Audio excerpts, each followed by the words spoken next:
শুরুতেই তোমাকে একটা কথা বলি, এই পৃথিবীর সকলের কাছে তুমি ভালো হওয়ার চেষ্টা করো না। তুমি চাইলেও এই পৃথিবীর সকলের কাছে ভালো হতে পারবে না। আজ পর্যন্ত কেউ তা পারেনি, আর তুমিও পারবে না।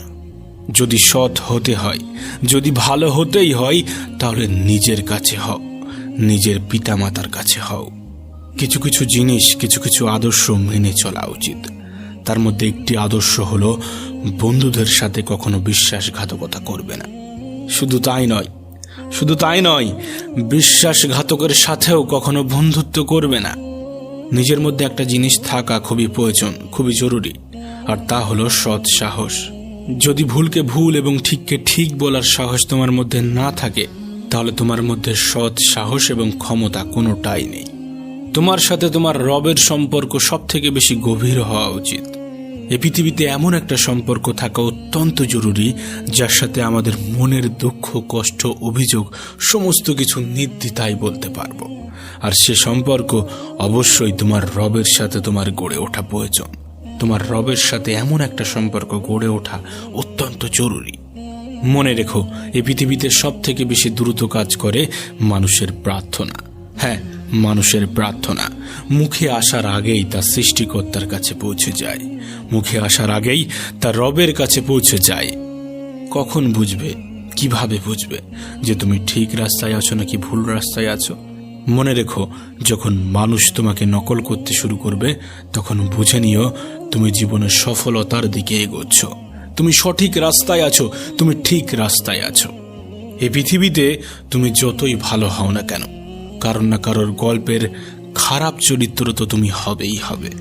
এটা বাস্তবতা, এটা সত্য কথা। জীবন এবং মৃত্যুর মধ্যে একটা বৃহৎ পার্থক্য আছে। যার কোনো গ্যারান্টি নেই, তার নামই হলো জীবন, আর যার ফুল গ্যারান্টি আছে, তার নামই হলো মৃত্যু। মনে রেখো, তুমি যদি সুখে থাকতে চাও, তুমি যদি আনন্দে থাকতে চাও, তাহলে অন্যের উপর নির্ভরশীলতা ছেড়ে দাও। তার কারণ অন্যের উপর নির্ভরশীল মানুষগুলো কখনোই আনন্দে থাকতে পারে না। এই জন্য এমনভাবে নিজেকে তৈরি করো যাতে তোমার ইচ্ছা এবং প্রয়োজনগুলো তুমি নিজেই পূরণ করতে পারো। এই পৃথিবীতে আমাদের জীবনের বিফলতার সব থেকে বড় কারণ হয়ে দাঁড়ায় আমাদের চিন্তা ভাবনা। আমরা মনে করি কাল থেকে শুরু করব, আজ নয় কাল থেকে স্টার্ট করব। মানুষের জীবনকে শেষ করে দেওয়ার জন্য এটাই যথেষ্ট। প্রিয় ভাই আমার, যদি তুমি সফল হতে চাও, তাহলে কাল নয়, আজ থেকে শুরু করতে হবে, এখন থেকে শুরু করতে হবে। আজ থেকে শুরু করব, এখন থেকে শুরু করব, এটা একজন সফল ব্যক্তির লক্ষণ। আর তুমি যদি সফলতা পেতে চাও, এ লক্ষণ তোমার মধ্যে ফুটিয়ে তুলতে হবে, এ লক্ষণ তোমার মধ্যে জাগিয়ে রাখতে হবে।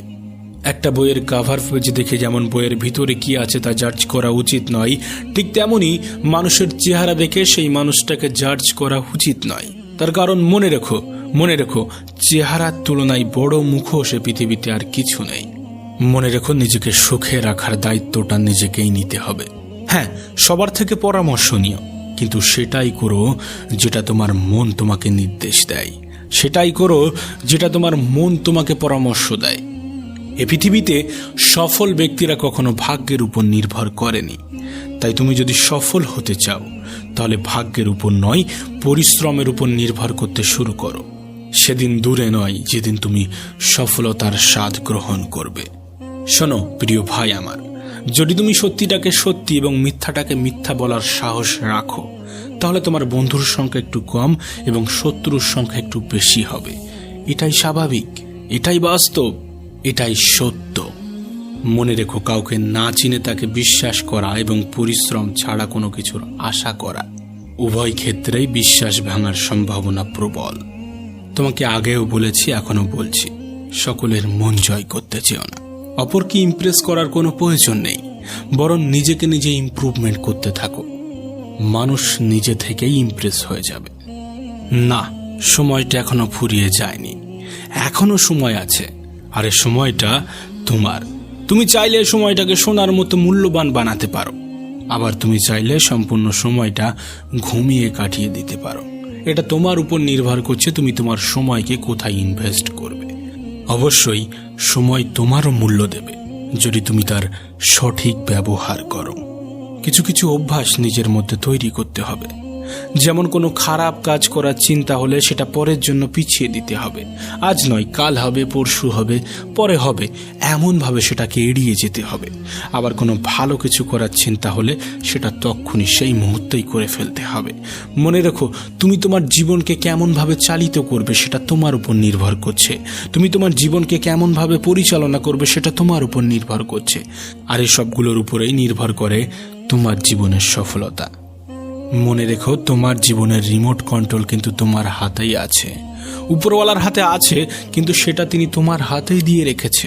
অনেক সময় পরাজয় স্বীকার করতে মন চাইবে, কিন্তু পরক্ষণে নিজেকেই নিজে মনে করিয়ে দিতে হবে অনেকগুলো মানুষকে এখনো ভুল প্রমাণ করতে বাকি আছে, অনেকগুলো মানুষকে এখনো জবাব দিতে বাকি আছে, অনেকগুলো মানুষের চিন্তা ভাবনা পরিবর্তন করতে বাকি আছে। এ পৃথিবীকে অনেক কিছু দেখানোর বাকি আছে। হ্যাঁ, নিজেকেই নিজে মোটিভেট করতে হবে। এ সমাজটা একটু অন্যরকম, এ সমাজের মানুষগুলো একটু অন্যরকম।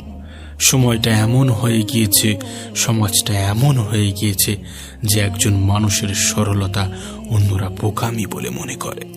তুমি কিন্তু আলাদা, তোমার চিন্তা ভাবনা কিন্তু আলাদা।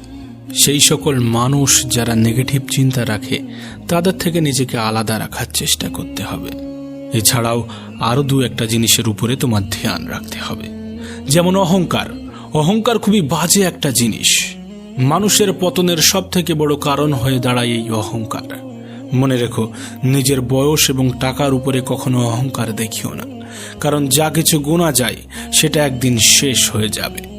নিজের জীবনের উপরে কখনো রাগ দেখিও না, তার কারণ তোমার মতো জীবন পাওয়াটা হয়তোবা অন্য কারোর স্বপ্ন। জীবনটাকে এতটাও সস্তা করে তুলবে না যাতে কেউ এসে তোমার জীবনটাকে নিয়ে খেলার সাহস পায়। শেষে একটা কথাই বলবো, জীবনটাকে দুইভাবে উপভোগ করা যায়, জীবনটাকে দুইভাবে উপলব্ধি করা যায়। এক, যেটা তোমার সেটাকে অর্জন করো, যেটা তোমার সেটাকে অর্জন করো।